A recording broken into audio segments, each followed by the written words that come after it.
Alors, pour la fonction k, donc, la deuxième question. La fonction k, elle est définie avec c'est un quotient de radicaux. La fonction h, elle est définie par le radical d'un quotient. Ça a l'air d'être la même chose, mais en fait, ici, comme x peut prendre différentes valeurs, c'est pas la même chose. Il y a une petite subtilité. Pour cette question-là, pour la fonction k, les conditions d'existence, elles ne vont pas être exactement les mêmes que pour la fonction h. En fait, il va falloir regarder, donc déjà, il faut regarder ce qui se passe sur le radical.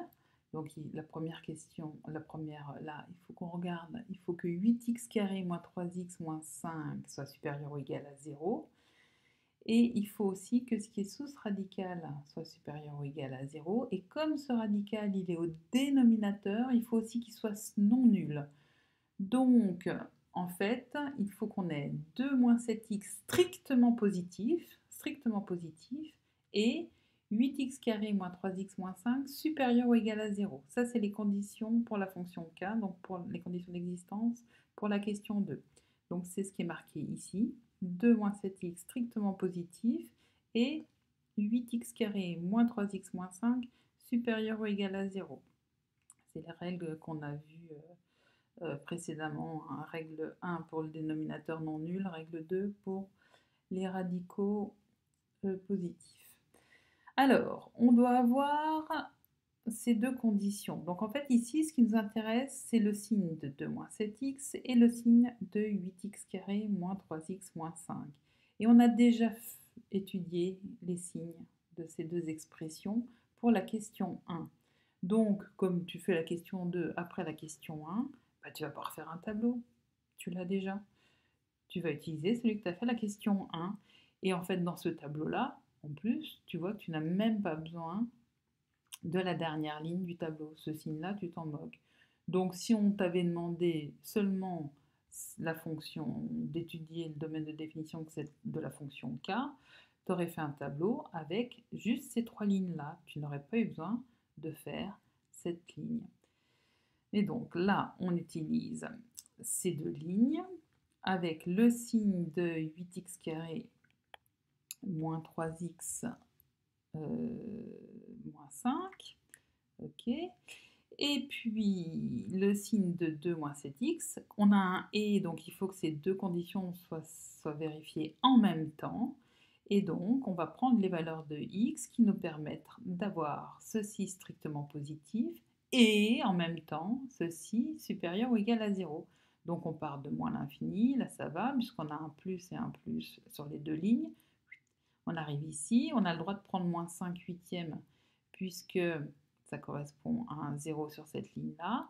Là, ces pointillés, ils sont coincés entre 2 plus, donc ça veut bien dire que 2 moins 7x, il est positif strictement pour x égale à moins 5 huitièmes. Hein, il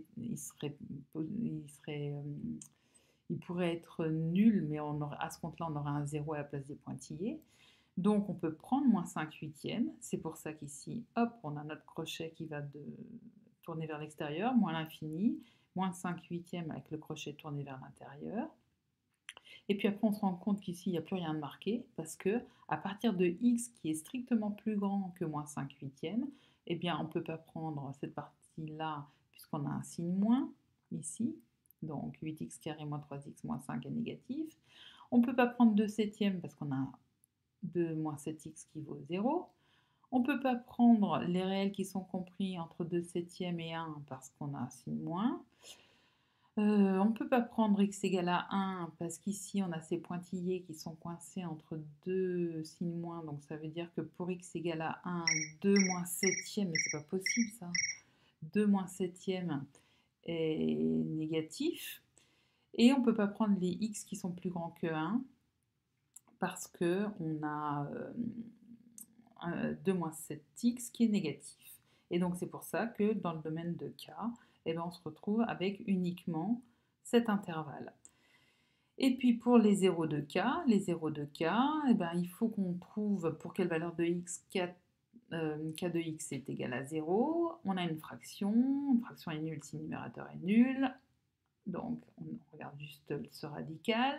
Ce radical, il est nul si ce qui est sous le radical est nul.